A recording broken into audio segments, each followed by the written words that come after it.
ఈ నెల 30న సోలాపూర్ బీఆర్ఎస్ భారీ బహిరంగ సభ అయితే నిర్వహిస్తున్నట్లయితే తెలుస్తోంది. మహారాష్ట్రలో అయితే కాలు పెట్టి అడుగు మోపి ఎట్టగానే కానీ ఈసారి ఖచ్చితంగా మహారాష్ట్ర కూడా అధికారాన్ని ఛేదించుకోవాలని బీఆర్ఎస్ పార్టీ అయితే కసరత్తు చేస్తూ ఉంది. ఈ దశలోనే ఇదివరకే నాందేడ్, ఔరంగాబాద్, సర్కోలీలో అయితే భారీ బహిరంగ సభలు అయితే ఏర్పాటు చేసినట్లయితే మనకు తెలుస్తోంది. నాగ్పూర్ లో కూడా పార్టీ కార్యాలయాన్ని ప్రారంభించారు బీఆర్ఎస్ అధినేత. అదేవిధంగా ఈసారి కూడా బహిరంగ సభకు దాదాపు 2 లక్షల మందిని సమీకరణ చేసే పనులు అయితే బీఆర్ఎస్ నేతలు ఉన్నట్లయితే తెలుస్తోంది. అయితే ముగ్గురు ఎన్సీపీలు, ఎమ్మెల్సీలతో పాటు ఒక మాజీ ఎంపీ కూడా రేపు పార్టీలు చేరే అవకాశాలు అయితే కనిపిస్తా ఉంది. సో ఈ పార్టీ యొక్క వ్యవహారాలన్నింటినీ కూడా మంత్రి హరీష్ రావు నేతృత్వంలోని బృందానికి అప్పగించినట్లయితే తెలుస్తా ఉంది. నిమిద మరింత సమాచారం మా ప్రతినిధి రాజు అందిస్తారు. రాజు, చెప్పండి, ప్రస్తుత పరిస్థితి ఎలా ఉంది? బీఆర్ఎస్ ఖచ్చితంగా మహారాష్ట్రలో అయితే కాళ్ళు మోపి ఖచ్చితంగా అధికారాన్ని చేజిక్కించుకోవాలని చూస్తా ఉంది. వరుణ్, బీఆర్ఎస్ పార్టీ మహారాష్ట్రపై ప్రత్యేక దృష్టిని అయితే కేంద్రీకరించింది.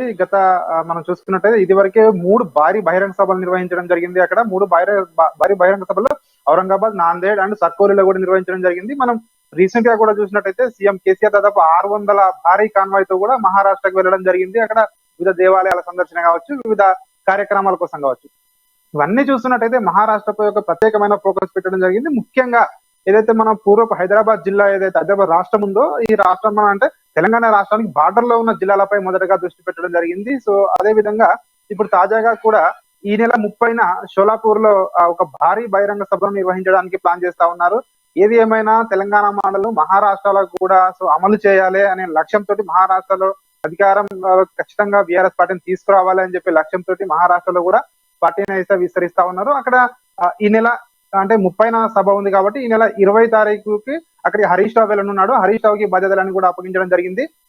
మంత్రి హరీష్ రావుతో సమన్వయం చేసుకోవడానికి ప్రభుత్వ whip Balka Suman, party senior నేత వేణుగోపాలాచారి కూడా వెళ్తా ఉన్నారు అక్కడికి. ముఖ్యంగా వాళ్ళందరూ చెప్తా ఉన్నది ఒకటి, అక్కడ చాలా మంది సిట్టింగ్ నేతలు కావచ్చు, లేదంటే మాజీ ప్రజాప్రతినిధులు కావచ్చు, వాళ్ళందరూ కూడా మాతోటి టచ్ లో ఉన్నారని ఇప్పటికే చెప్తారు.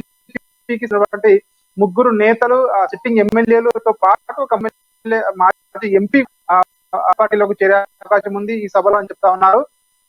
అలాగే కాకుండా ఈ సభకు 2 లక్షల మందిని జన సమీకరణ చేయాలని ఇంత జరిగిన సభలు ఏవైతే ఉన్నాయో వాటిని సక్సెస్ చేయడం జరిగింది. 3 సభలను ఇప్పుడు 4వ సభ నిర్వహించనున్నారు. ఈ సభను ఖచ్చితంగా బీఆర్ఎస్ పార్టీ అయితే ప్రతిష్టాత్మకంగా తీసుకుంది. ముఖ్యంగా బీఆర్ఎస్ పార్టీ వర్గాలు ఒకటే చెప్తా ఉన్నాయి, ప్రస్తుతం మహారాష్ట్రలో ఉన్నటువంటి రాజకీయ పరిస్థితి అనిశ్చితిలో ఉంది. అక్కడ షిండే నాయకత్వంలోని ఉన్నటువంటి పార్టీలోకి రీసెంట్ గా ఎన్సీపీలో కూడా చీలిక జరిగింది. ఇందులో నుంచి కొందరు నేతలు కూడా, ఎమ్మెల్యేలు కూడా ఎన్సీపీలో నుంచి వెళ్ళడం జరిగింది. అయితే ఇదే మంచి టైము బీఆర్ఎస్ పార్టీని విస్తరించడానికి అని చెప్పి కూడా భావిస్తా ఉన్నారు. అయితే అక్కడ ఈ చీలికలు ఏవైతే ఉన్నాయో, ఇదివరకు కూడా ఉద్ధవ్ ఠాక్రేకి సంబంధించినటువంటి పార్టీలో కూడా చీలిక జరగడం జరిగింది శివసేనలో. ఇప్పుడు ఎన్సీపీలో తాజాగా చీలికలు జరిగాయి. ఈ చీలికలతో పాటు మహారాష్ట్రలో కాంగ్రెస్ లో కూడా నిజం అనిపిస్తుందని చెప్తా ఉన్నారు. అక్కడ కాంగ్రెస్ పార్టీ కూడా యాక్టివిటీస్ ఏం చేయడం లేదు. సో ఇవన్నీ కూడా తమకు కలిసి వచ్చే అంశాలుగా బీఆర్ఎస్ పార్టీ భావిస్తా ఉంది. అంతేకాకుండా గ్రామ స్థాయి నుండి, ముఖ్యంగా గ్రామ స్థాయి నుండి కూడా పార్టీని పటిష్టపరచాలని చూస్తా ఉన్నారు. ఒకసారి మనం మహారాష్ట్ర పరిస్థితులను చూసినట్టయితే అక్కడ దాదాపు 288 అసెంబ్లీ స్థానాలు ఉంటాయి, 48 పార్లమెంట్ స్థానాలు ఉంటాయి. అంటే దేశంలో ఇది ఒక one of the largest state అని కూడా మనం చెప్పొచ్చు.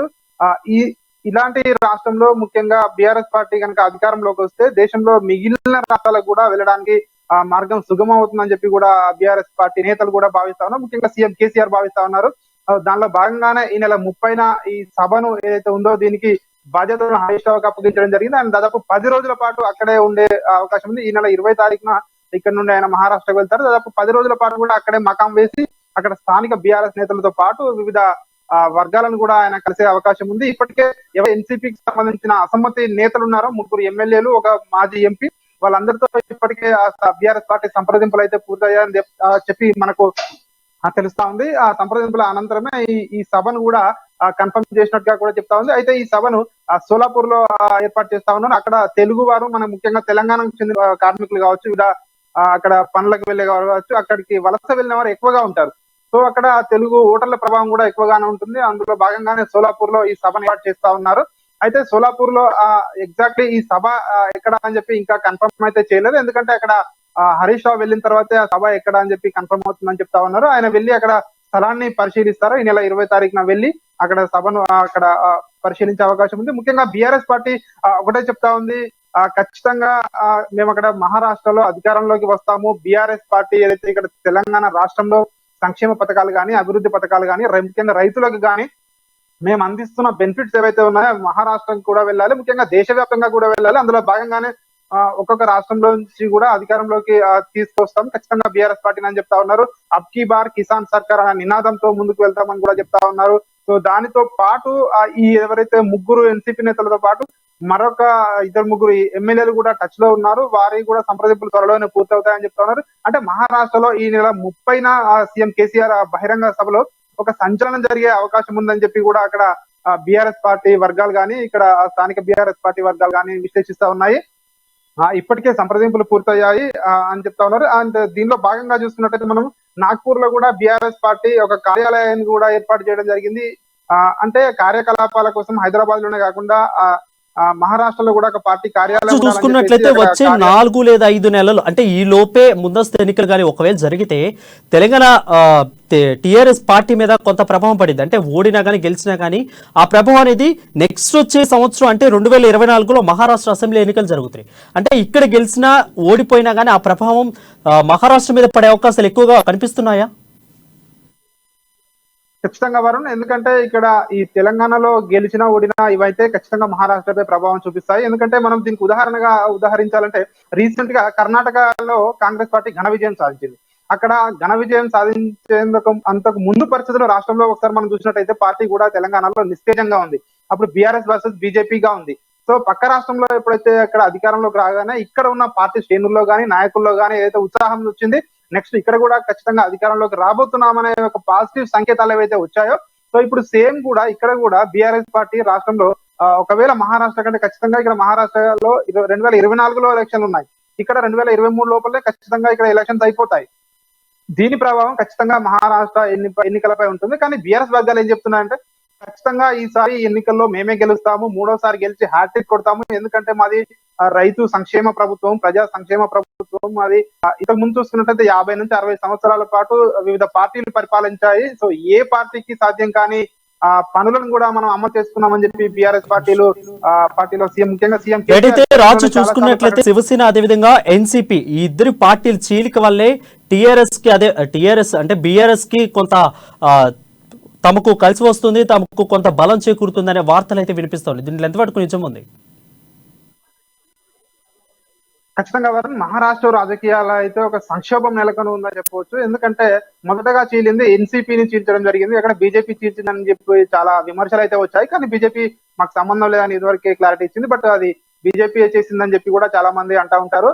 సో అక్కడ ముఖ్యంగా ఉద్ధవ్ ఠాక్రేకు సంబంధించినటువంటి ఏదైతే శివసేన పార్టీ ఉందో, ముందుగా శివసేన చీలిపోయి అందులో నుంచి ఉన్న వాళ్ళందరూ కూడా ప్రత్యేక వర్గంగా ఏర్పాటయ్యి బీజేపీతో కలిసి ప్రభుత్వాన్ని ఏర్పాటు చేయడం జరిగింది ఏక్నాథ్ షిండే నాయకత్వంలో. అయితే అదే విధంగా తాజాగా చూసినట్టయితే ఎన్సీపీకి సంబంధించి శరద్ పవార్ ఆధ్వర్యంలో ఉన్నటువంటి ఎన్సీపీలో కూడా చీలిక వచ్చింది. అందులోంచి కొందరు ఇప్పుడు ప్రస్తుతం ఉన్నటువంటి ప్రభుత్వంలో మంత్రులుగా కూడా కొందరికి అవకాశం కల్పించడం జరిగింది. ఈ నేపథ్యంలో చూసుకున్నట్టయితే మహారాష్ట్రలో ఒక రాజకీయ సంక్షోభం ఉంది అని చెప్పవచ్చు. ఎందుకంటే 2 పార్టీలు కూడా చీలిపోయి ఉన్నాయి. కొంతమంది అసంతృప్తి నేతలు కూడా ఉన్నారు. చాలా మంది ఎవరైతే పార్టీ ఇలా ఉంది, ఇక్కడ నాయకత్వం సరిగా లేదు అని చెప్పి కూడా కొందరు భావిస్తా ఉన్నారు. ముఖ్యంగా ఎన్సీపీ నాయకత్వం గానీ, ఇటు చూసుకుంటే ఉద్ధవ్ ఠాక్రేకి సంబంధించినటువంటి గానీ నాయకత్వ పటిమ లోపం వల్ల ఇలా జరిగింది, చీలిక జరిగింది అని చెప్పి కూడా కొందరు అంటే ఒక అసంతృప్తి వర్గం ఏదైతే ఉందో వాళ్ళు ఆరోపిస్తా ఉన్నారు. ఈ నేపథ్యంలో అక్కడ కాంగ్రెస్ పార్టీ కూడా ఉంది. కాంగ్రెస్ పార్టీ కూడా సో ఇప్పుడు చూస్తున్నటువంటి ఈ 2 పార్టీల మాదిరిగానే అది కూడా మారిపోయింది. అయితే ఇదే మంచి సమయం అని చెప్పి బీఆర్ఎస్ ప్రభుత్వం కానీ ఇక్కడ బీఆర్ఎస్ పార్టీ కానీ ముఖ్యంగా భావిస్తా ఉంది. ఈ పరిస్థితుల్లోనే ఖచ్చితంగా ఇప్పుడే రాష్ట్ర వ్యాప్తంగా పార్టీని గ్రామ స్థాయి నుండి పటిష్టం చేసుకుంటే వచ్చే సార్వత్రిక ఎన్నికలు కానీ లేదంటే 2024లో జరగబోయే అసెంబ్లీ ఎన్నికల్లో కానీ స్థానిక సంస్థల్లో కానీ ముఖ్యంగా మహారాష్ట్రలో ఏ చిన్న ఎలక్షన్ లో కూడా ఖచ్చితంగా బీఆర్ఎస్ పార్టీ పోటీ చేస్తుంది అని చెప్పి ఇదివరకే సీఎం కేసీఆర్ ప్రకటించారు. అంటే అక్కడ స్థానిక ఎలక్షన్ల నుండి మొదలుకొని ఎమ్మెల్యేలు, ఎంపీ అన్ని ఎలక్షన్లలో కూడా బీఆర్ఎస్ పార్టీ ఖచ్చితంగా పోటీ చేస్తుంది. మేము గెలిచి తీరుతాం, ఎందుకంటే మాది ప్రజా సంక్షేమ ప్రభుత్వం అని చెప్పి కూడా చెప్తా ఉన్నారు వరుణ్. చూసుకున్నట్లయితే రాజు 3-4 సార్లు పైనే వీళ్ళు కేసీఆర్ గానీ అదేవిధంగా నేతలు గానీ మహారాష్ట్రకి వెళ్ళారు. అక్కడ భారీ బహిరంగ సభలు అయితే ఏర్పాటు చేశారు. సో వాళ్ళు చెప్తున్న విషయం ఏంటంటే మాకు అక్కడ ప్రజాదరణ బాగా లభిస్తుంది, ఎమ్మెల్యేలు ఎంపీలు కూడా మా దాంట్లో జాయిన్ అవుతున్నారని చెప్తా ఉన్నారు. సో ఈ విధంగా చూసుకున్నట్లయితే అక్కడున్న 288 అసెంబ్లీ స్థానాలు, 44 పార్లమెంటు స్థానాల్లో కూడా వాళ్ళు పోటీ చేసే అవకాశాలు ఏమన్నా కనిపిస్తున్నాయా? ఎస్, ఖచ్చితంగా వరుణ్. ముఖ్యంగా ఇంతకు ముందు 3 భారీ బహిరంగ సభలే నిర్వహించినప్పటికీ కానీ బీఆర్ఎస్ పార్టీకి మాత్రం ఒక పాజిటివ్ ఫీడ్బ్యాక్ అనేది వచ్చింది అక్కడ నుంచి, ప్రజల నుంచి కానీ అక్కడ స్థానిక నేతల నుంచి కానీ. ఎందుకంటే సభ సక్సెస్ అయింది, చాలా మంది తెలంగాణ మోడల్ గురించి ఇక్కడ చర్చించుకుంటున్నారు అని చెప్పి వాళ్ళ దగ్గర ఫీడ్బ్యాక్ కూడా రావడింది. సీఎం కేసీఆర్ కూడా అక్కడ కొన్ని తాజాగా అంటే ఫీడ్బ్యాక్ ఎలా ఉంది అని చెప్పి దాని గురించి కూడా కొన్ని సర్వేలు నిర్వహించినట్టుగా కూడా తెలిసింది గతంలో. అయితే వాటన్నిటి సారాంశం ఒకటే వీళ్ళకి బీఆర్ఎస్ పార్టీకి చెప్పడం ఏంటంటే ఏదైతే బీఆర్ఎస్ పార్టీకి అక్కడ మంచి ఆదరణ లభిస్తుంది. సో వచ్చే ఎన్నికల్లో ఖచ్చితంగా మనం కనుక పోటీ చేస్తే మనమే విజయం సాధించవచ్చు, కొద్దిగా గట్టిగా కష్టపడితే ప్రభుత్వాన్ని కూడా ఏర్పాటు చేయవచ్చు అనే ఆలోచనకైతే రావడం జరిగింది. అందులో భాగంగానే ఈ సభలు ఏవైతే ఉన్నాయో ఇవన్నీ నిర్వహిస్తా ఉన్నారు. మనం గతంలో కూడా చూసుకున్నట్టయితే గత నెలలో సీఎం కేసీఆర్ ఒక భారీ కాన్వాయ్ తో మహారాష్ట్రకు వెళ్ళడం జరిగింది. సో అప్పుడు కూడా అక్కడ మహారాష్ట్ర సీనియర్ నేతలైనటువంటి శరద్ పవార్ లాంటి వారు కానీ మిగిలిన నేతలు కానీ కేసీఆర్ ను తీవ్ర స్థాయిలో విమర్శించడం జరిగింది. అంటే బీఆర్ఎస్ పార్టీ వాళ్ళు ఒకటే చెప్తున్నారు, అక్కడ ఏదైతే సీనియర్ నేతలు కానీ పార్టీలు కానీ మమ్మల్ని విమర్శిస్తున్నాయంటే అంటే మేము వస్తున్నామంటే భయపడుతున్నారు. సో ఇదే బీఆర్ఎస్ పార్టీకి మంచి శుభ సూచకం అని చెప్పి కూడా పార్టీ సీనియర్ నేతలు కూడా ఇక్కడ చాలా సార్లు చెప్పిన పరిస్థితి ఉంది. సో ఈ నేపథ్యంలోనే మహారాష్ట్రలో సంస్థాగతంగా ముందు బలపడాలి అంటే క్షేత్రస్థాయిలో మెంబర్షిప్ కానీ లేదంటే పార్టీ చేరికలు కానీ బలపడాలని చెప్తా ఉన్నారు. ముఖ్యంగా అక్కడ సర్పంచ్ మొదలుకొని కార్పొరేటర్ల వరకు కూడా మాజీ కార్పొరేటర్లు కానీ మాజీ ప్రజాప్రతినిధులు కానీ అందరినీ కూడా ఆహ్వానిస్తా ఉన్నారు. మనం చూసుకున్నట్టయితే ప్రతిరోజు ఇక్కడ హైదరాబాద్ లో కూడా మహారాష్ట్ర నేతలు వచ్చి బీఆర్ఎస్ పార్టీలో జాయిన్ అవుతా ఉన్నారు.